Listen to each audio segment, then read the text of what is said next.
Hi, everyone. I'm Rick Bensignor, and welcome to this week's In the Know Trader webcast. Today's show will discuss an issue that I've seen occasionally pop up in the business media, and also more so in social media regarding technical analysis that I want to address today.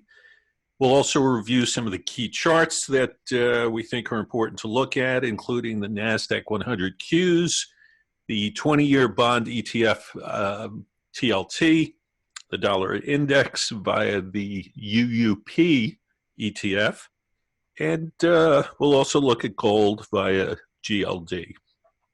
I want to remind you that on Tuesday, hold on, let's push this, here we go, that on Tuesday, March 12th, I'll be speaking at the New York Traders Expo in Manhattan.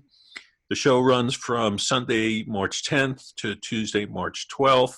And as always, registration for the show is free, and you can attend the full 3 days of nonstop educational classes that cost absolutely nothing. My presentation will be a rare general public one on the basic uses of the Ichimoku Cloud Chart Indicator. I almost always reserve this information for institutional clients only, so this really is a non-common public presentation that I'm doing on how to use cloud charts. And speaking of cloud charts, there's a lot of misinformation out there on how to properly use the indicator. It actually stems back to, I think it was either 2000, I think it was late 2000, that this all kind of came about. There had been nothing written in English on this particular indicator. It's a Japanese model. I had a publisher come to me asking me to write about it, and I actually turned them down, but she didn't realize I was going to turn them down, and she told her boss that it was going to be done. And then when I said, you know what, I'm not going to write the article, it's a huge advantage for me and my clients to be able to use this model and understand its use. And so I said, you know what, I'm just not going to put into the public domain a good explanation of it. And she was kind of stuck, and she went on and found somebody in Japan who was not even in the Wall Street part of Japan, just somebody who was a writer, to dig up as much as they could. And the information this person came across there in Japan was limited and not all correct. And that one article that eventually came out in Stocks and Commodities magazine led to virtually all the other information that's been written about in English since then. And since the original publication didn't have everything accurate, everything since then has had some inaccuracies. I will clear those up. So if you can get to my 45-minute presentation on Tuesday, March 12th at 4:15 in the afternoon, I will spend 45 minutes teaching you how to use this fairly misunderstood model, and certainly this model is not well known in the Western world. And I will tell you it's a very important one, and it really helps you get a very good sense of how to align your trading with the big boys, with the institutional traders and portfolio managers on the street, instead of often ending up against their positioning. So it's if you can get to New York, it's very worthwhile to get to register for the event. And again, I remind you, this is a free 3-day event. If you choose to go all 3 days, you will not pay for anything unless you choose to, where there are some master classes that are 3 hours long. But for most of the 45-minute sessions, you can spend your entire day from the morning until evening time getting free classes from people in the industry. To sign up for it, go to rickbensignor.newyorktradersexpo.com, and you can register there for free. So I think that's certainly a very worthwhile thing to do, especially if you can get to the New York City area. All right, let's get to kind of the crux of today's show. You know, we've spent the last few weeks, I think 4 of them, in fact, going over Tom DeMark's sequential indicator. So at this point, if you have followed along in our last 4 In the Know Trader shows on StockCharts.com, you know that we've very well explained the different elements to that model, why it's so important as part of the core models. One of, let's say, 3 or 4 core models that we look at when we do our analysis of markets. And as of last week, when we finished kind of talking about them, I felt as if you've got a good enough explanation and way to understand it, such that when you see this in our written work, in the KnowTrader.com's weekly client piece for individual investors is called the Tactical Trader Report, and it's available through in the KnowTrader.com. It is now something that you much more will have a handle on in understanding of how and why we use this model, which is very good at picking exhaustion points to trends, and at the very least identifying when it's generally not a good idea to keep playing in the direction of the trend, or we could say to keep adding capital in a particular security for the direction of the trend that has been underway. So what I want to talk about today, as we kind of change subjects from that pure educational piece of that model, is more something that perturbs me a little bit. And again, as I mentioned in the introduction here, it's something that occasionally gets talked about in business media, but more so I see it showing up in other people's work, and especially on social media. And it has to do with really people virtually complaining about the efficacy of technical analysis. And I want to give you what's causing that to happen now. And the misconception and mistake it is to make comments like that. So let's take a look here, for instance, at the QQQ. All right, so this is the very popularly traded NASDAQ 100 ETF.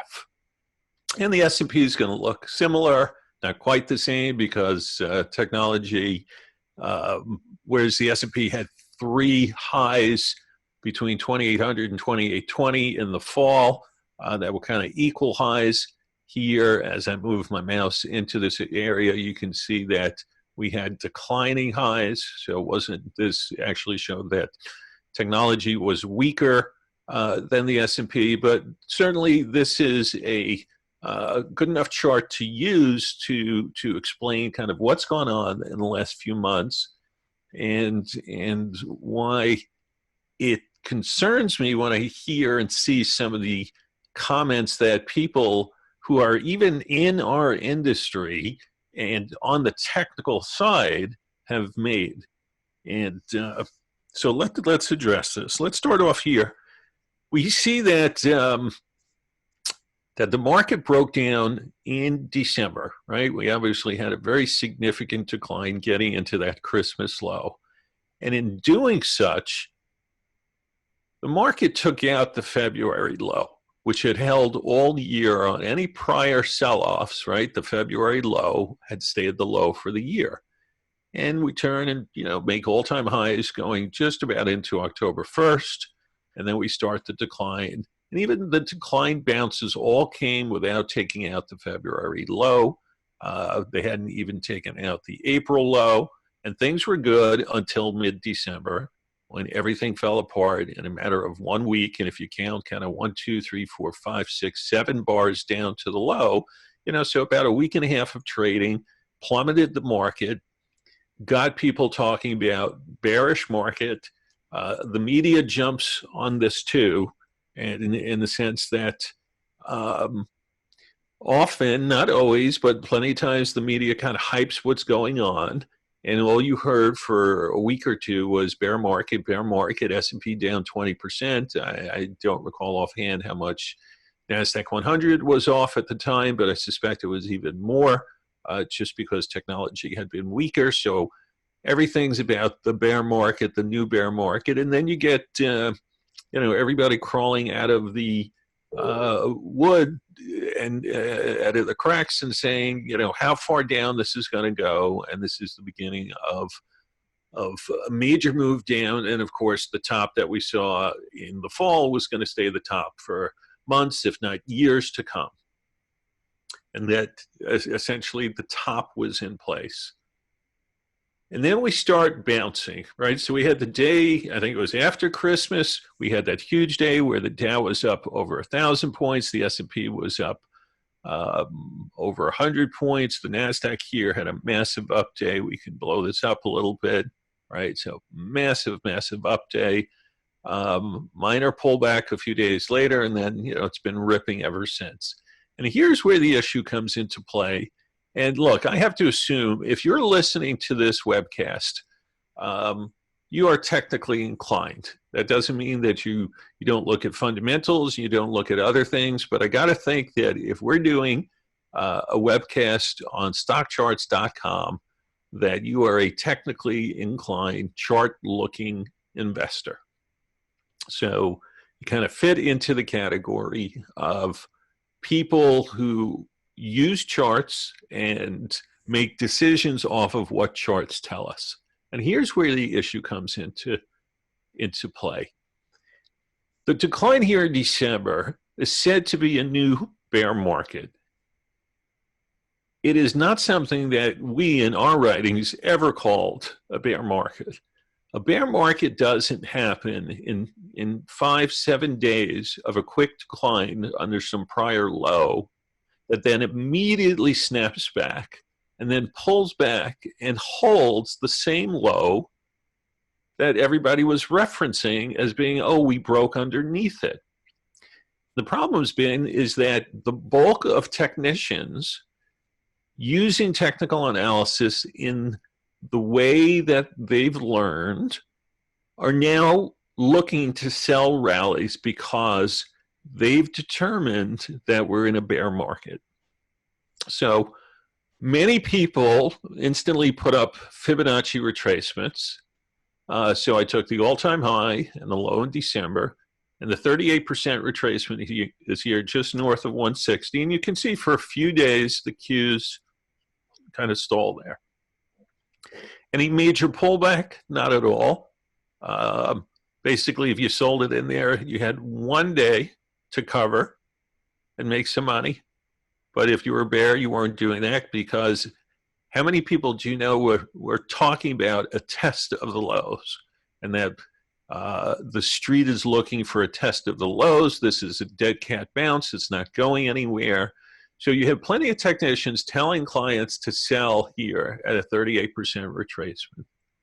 Well, that doesn't work, and we rally. So what do? Oh, well, here in purple is the 50-day moving average. So let's sell against the 50-day moving average. That certainly should cap the rally, because look, how many times back in the summer and the fall, the 50-day held as the bottom. Certainly now it should provide resistance. But the day we tested, we don't even close beneath it. We close above it. Next couple of days, we close beneath it. We pull back to it. And then once again, we start moving higher. And now we've also broken above the downtrend line from all-time highs. But the street's saying, oh, dead cat bounce. There's nothing here. This market's going down. We then get to the 50% retracement level, which is this red colored line here. And sure enough, the day it gets there, we kind of close right there. And look, it's actually it's the third time we've stopped right there. So now even more bears are coming out and saying, dead cat bounce, here's where you sell the market. Why? Because it's a 50% retracement. This is in the textbooks in technical analysis. You've had what they believed was a bear market, decent place to be a seller.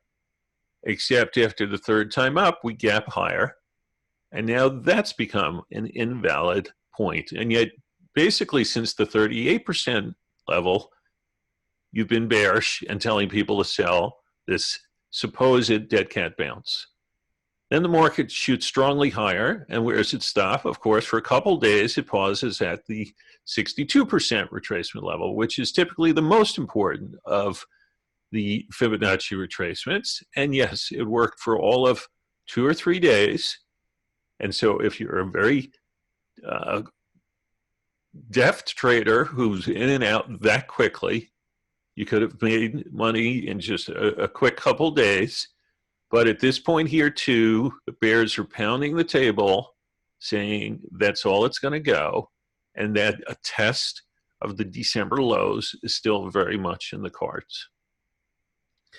The market turns around into, again, early to mid-February and zips up. And then if everything else hasn't worked, what the heck? Let's sell against the 200-day moving average. And we stall there for a few days. And then what happens? Monday of this week, we gap above. And this is actually real time on Tuesday as we record.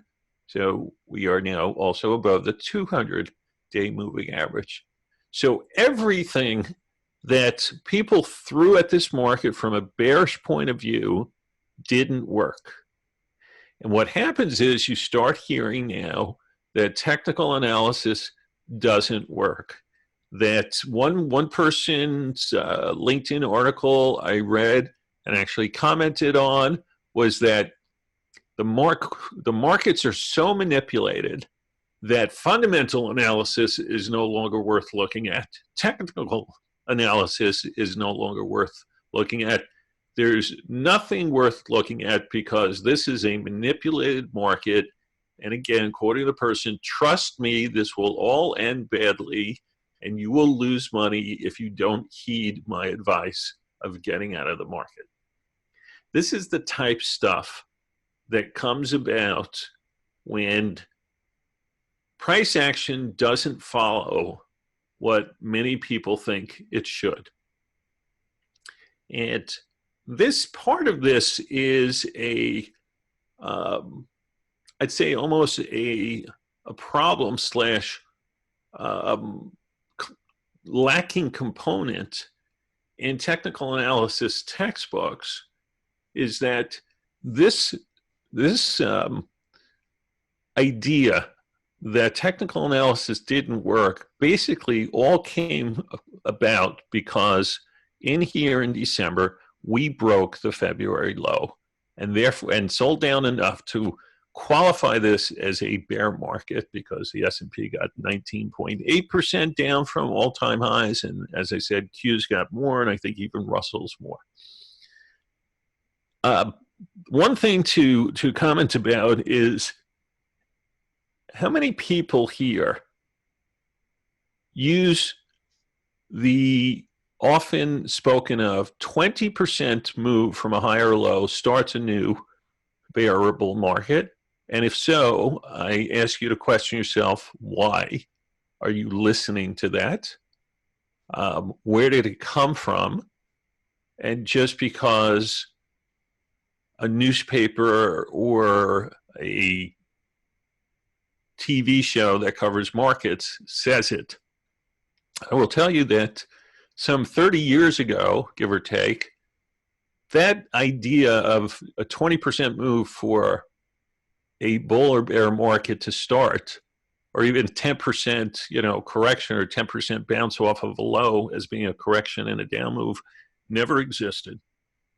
It's a term that came out somewhere in the 1980s from some story or publication that arbitrarily picked those levels. And since then, the bulk of the street seems to think that they're magical, that if a market breaks 20% from a high, it's a bear market. Well, to me, bear markets have far more characteristics than simply moving 20% from a high. And the fact that this happened over, let's count, how many days did in this case, the Qs close beneath the February low? 2 days downward, and then a massive moonshot day above that basically didn't close beneath it again. That is what people are counting on to be a bear market. It's outright silly.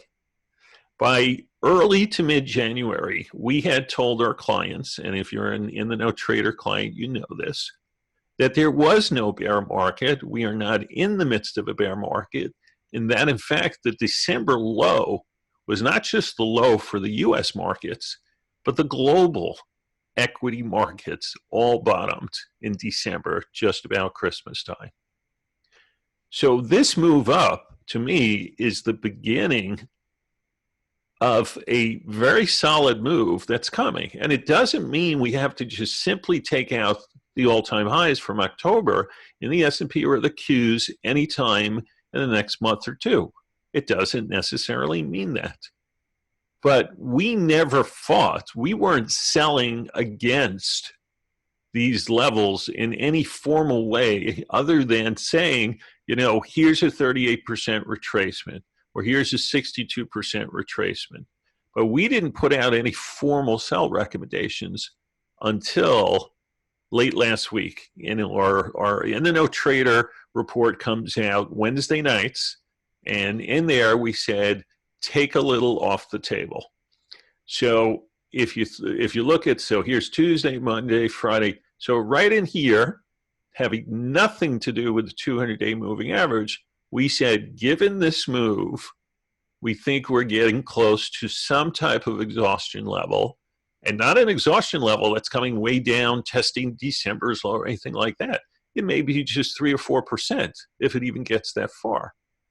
So one of the things, too, is let's take a look. Let me put up the sequential model that we've learned over the last few weeks. And notice that within this entire uptrend that started from the Christmas bottom, the first time we get any signal that potentially we're going to get a pause came yesterday when we did a setup 9 count. For those of you who are listening to this type podcast for the first time, let me suggest that you go back and listen to our prior 4 weeks worth of podcasts. They're all available on YouTube. And you know that a 9 count, which is in this case is 9 consecutive days, that the close is above the close from 4 trading days earlier, you often get a pause. So these 9 counts are often important. The fact that in S&P terms, here, let's go find S&P, not this one, maybe this one. Yeah. So here's the same type stuff that we looked at with the S&P.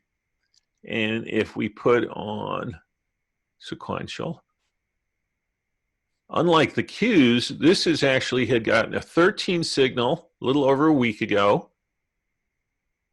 No price flip down, meaning we did not close less than the close from 4 days prior since that 13. So all that does is put me on high caution. And now we have a 9 count. And I'm still not going to sell anything substantial until I at least get a negative price flip, which again is a close less than the close from 4 days earlier. So today we would look at today's price action, which right now as we record this is 27.94. We're going to count 1, 2, 3, 4 bars back. We look at the close at 27.84.7. And unless today we close less than that, I'm not having institutional clients be sellers yet. And tomorrow, if we don't close beneath this level today, we're going to reference this bar because that would be 4 closes back at 27.74 in high change. And if that doesn't do it, then by today's Tuesday, so by Thursday, I'm going to reference last Friday's close because that will then be 4 bars back. And only and if we get that, will I at least then take some chips off the table. Am I going straight out short? No, I'm taking some profits on stuff that we've bought all the way along the way up. While everybody was fighting this, the key thing here was that we identified this low as the global macro equity market low. And we did it through a variety of indicators, including the fact that this line is here. It's a model we haven't spoken about, and I may not get into in these webcasts, but this is called a trend factor. It's another particular model from Tom DeMark that helped identify that this was a potential low. And then, of course, the huge move up and minor pullback and move back up above the February low, which in this case was this line, helped tell us this is a really good low. So while everybody's fading the move, we're buyers. And I take advantage of even other technical analysts who supposedly know the same thing I do, but have misinterpreted that this move here was the beginning of a whole bear market.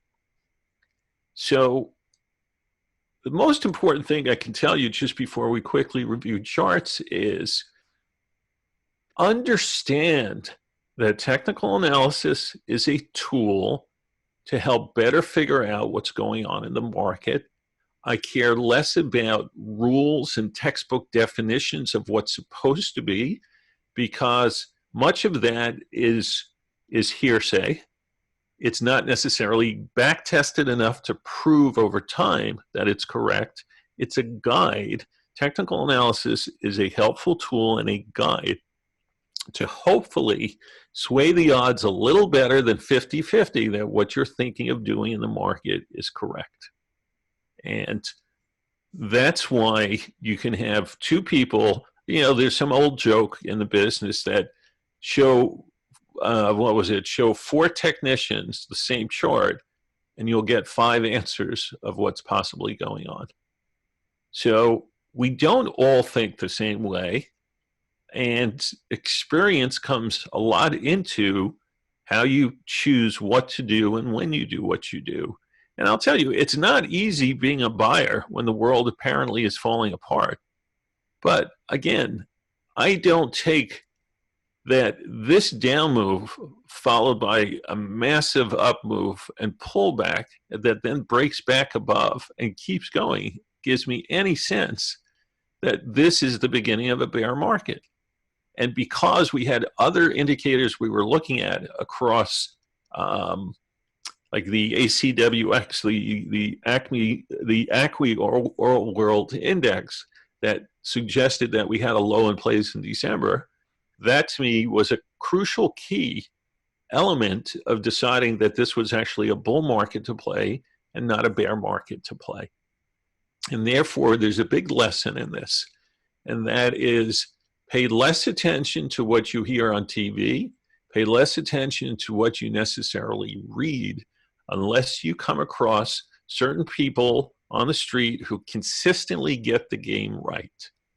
And nobody's going to get it right all the time, but listen to what the market's telling you. And in this case, the market was telling you that it was going to go up, and that this mid-December move into early January was put it all into the category of never mind. It's really, this is the fake out that got everybody leaning the wrong way.